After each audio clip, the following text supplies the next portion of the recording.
자, 지난해 4분기 합계 출생률이 사상 처음 0.6명대까지 떨어졌습니다. 연간으로 봐도 0.7이며 역대 최저이자 OECD 국가 가운데 꼴찌인데 올해에는 지난해보다 더 내려갈 거란 충격적인 전망 나오고 있어요. 자, 어떻게 보고 있으세요?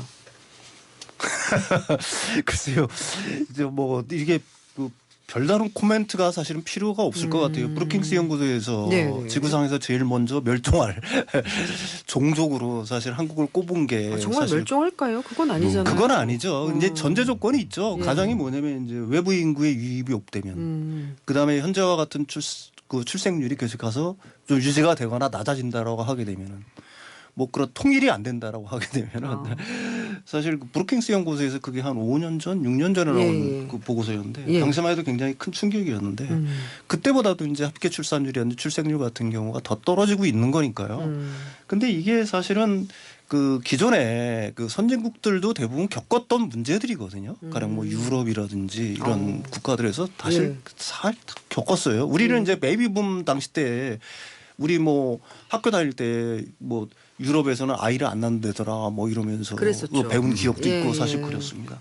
그런데 그런 아들이 지금 역전이 돼 있는 상황이거든요. 결국 이제 대책들이 만들어지고 있는 거고 이런 대책들 같은 경우에는 뭐 단기간에는 어떤 효과를 보기는 굉장히 어렵겠죠. 네. 그렇지만은 그 점진적으로 좀 어떤 문화라든지 이런 것들이 좀 바뀌고 하게 되면은 특히 제가 좀 요즘 유심히 좀 보는 건 TV에서 아이를 낳는 홍보 비슷한 어떤 홍보물들을 이렇게 만들어 가지고 좀 방송도 하고 그러더라고요. 아이를 낳을 때 어떤 즐거움이라든지 뭐 이런 것들.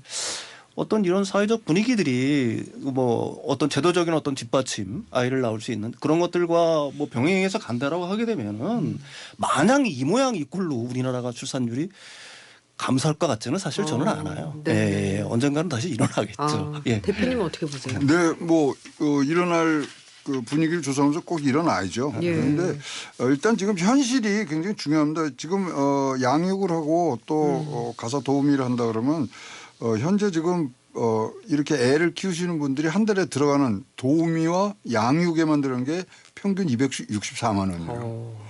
근데 30대 가구의 중위소득이 지금 509만 원이거든요. 네네. 뭐 지금 절반 이상이 지금 거기 들어가고 있으니까 자, 우리가 이제 여기서부터 우리가 시작을 해야 될 것 같습니다. 하나의 아이를 낳으려면 온 마을이 필요하다는 아프리카의 속담처럼 다 같이 도와야 돼요. 기업이 도와야 되고. 근데 이건 이제 이 세미나들 제가 많이 가고 있는데 결국은 종합적으로 보면은 여성의 일자리 그다음에 노동이 과한 부분 이 부분에 대해서 말씀들을 많이 하시거든요. 그래서 그 부분부터 우리가 가야 되는데 사실 우리나라 경제가 이렇게 뭐 굉장히 우리나라 K브랜드처럼 올라온 거는 여성의 경제활동 참가율이 굉장히 다른 나라보다 높았기 때문에 지금 되는데 자 이거와 출산까지 견뎌본다면은 진짜로 우리가 굉장히 많은 뭐 이 변화가 있어야 될 겁니다. 특히 남성 육아휴직을 조금 더 의무화한다든가 그다음에 여성분들을 애가 3살 될 때까지는 그냥 육아휴직을 그냥 의무화해서 그냥 애 키우는데 전념한다든가 등등 그다음에 특히 공동육아 시스템 사회가 다 키워주는 그런 시스템들이 지금 가고 있는데요. 지금 말씀드린 거는 일본이 하고 있는 것들이에요. 그런데 성공적으로 좀 가고 있지 않습니까? 그래서 일자리와 연계된 여성들의 경제 참여율까지 한번 우리가 다 같이 봐야 되는 문제라고 생각을 합니다. 예, 미국의 사회학자 동아시아의 여성 고용 육아 문제를 40년 가까이 연구한 메리시 브린턴 하버드대 사회학 교수가 한국이 저출생 문제를 해결하기 위해서 가장 시급해야 할 첫 임무가 무엇이냐 이 질문에 한국 기업들이 근무 시간을 줄이고 저학력 근로자의 임금은 높이는 방향으로 노력하기를 바란다라고 답을 했어요. 어떻게 보십니까? 맞는 말입니다. 일단 노동 존중의 어떤 사회가 일단 확립이 돼야 되는 거고요. 제일 중요한 거는 여성들의 어떤 경력 단절 문제가 일단 해결이 될 것 같아요. 그러기 위해서는 사실 가정 친화적인 기업 문화가 굉장히 필요한 거고요.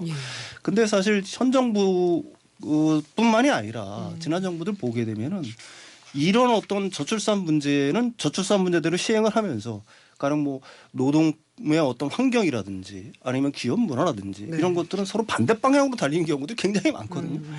뭐 현 정부도 마찬가지죠. 가령 뭐 주 60 몇 시간제를 갖다가 시행한다거나 아니면 굉장히 뭐 기업 프렌들리한 비즈니스 플랜리한 정책들을 갖다가 굉장히 가시화한다거나 뭐 이런 것들 자체는 사실 저출산 문제랑 결국은 대립되는 반대 방향으로 가고 있는 정책들 아니겠습니까?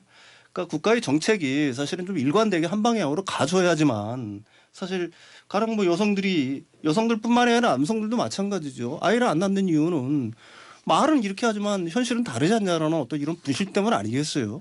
결국은 이제 사실 아이를 낳는 주체들이 그게 남성이든 여성이든 어떤 국가 정책에 대한 어떤 신뢰가 있을 때 그다음에 아 우리 사회가 우리 애는 적어도 최소한 잘 키워주겠다.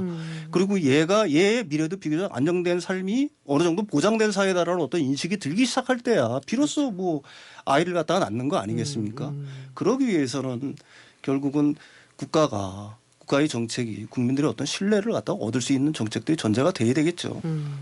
최근에 뭐 삼성이라든지 SK 일부 국내 대기업들이 주 4일제 근무를 벌써 도입을 하고 있잖아요. 하여튼 뭐 부영그룹이라든가 이런 이제 기업 차원에서의 지금 이 부분들이 굉장히 큽니다. 그래서 아까도 말씀드렸지만 한 아이를 키우려면 온 마을이 필요하거든요. 그렇기 때문에 기업이 할 일, 그다음에 정부에서 할 일, 그다음에 부모들이 할 일 이런 것들이 삼박자가 맞아져야지만 되고 특히 이제 우리가 공동 육아 시스템이라는 개념을 갖고야 돼요.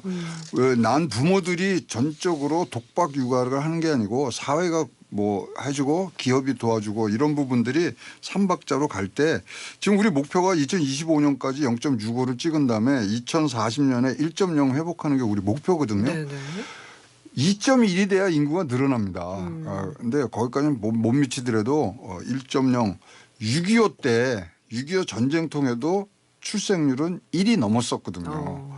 등등을 이렇게 해야 되는데 뭐 문제점은 다 알아요. 사교육, 독박육아, 뭐 근로, 여성의 사회 참여 등등이기 때문에 지금은 그걸 한데 집대성에서 지난 15년간 280조 쓴 거에 헛되지 않도록 이제 한 방향으로 갈 수 있게 모아주는 그런 정책적 능력이 필요할 시기라고 보여집니다. 알겠습니다. 자, 비트코인 얘기도 조금 해야 될 것 같아요. 지금 뭐 9,600만 원 돌파했고 1억 원 눈앞에 두고 있다는데 비트코인 가격이 왜 이렇게 오르는 건가요? 좀 사두셨습니까?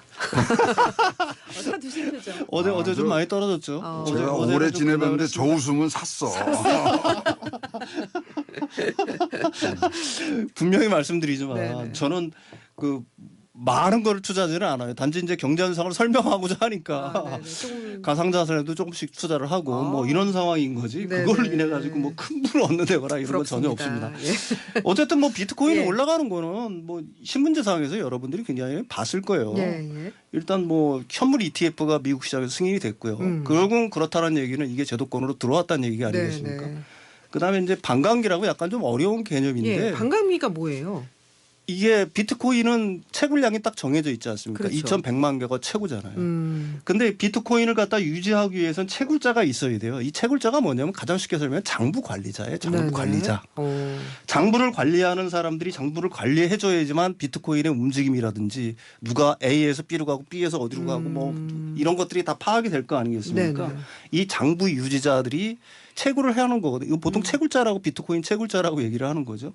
근데 채굴자들이 이제 반감기가 되면은 그 보상이 반으로 줄어요. 보상이요? 예. 그러니까 지금 3차 때 지금 같은 경우에는 채굴을 하게 되면 얼마를 받냐면 한 6BTC 정도를 받아요. 근데 이게 올 4월 정도 되면 반감하게 되면서 한 3BTC 정도로 줄어듭니다. 그러니까 자신들 보상이 줄면은 이거 누가 채굴을 하려고 하겠어요. 다시 말해서 장부 관리를 누가 하려고 하겠어요. 안 하겠죠. 그렇게 되면 이 생태계 자체가 무너지는 거니까 결국은 이 BTC 가격이 올라가는 수밖에 없죠. 그 채굴을 하기 위해서는 엄청난 전기가 필요한데 비용이 들어가는데.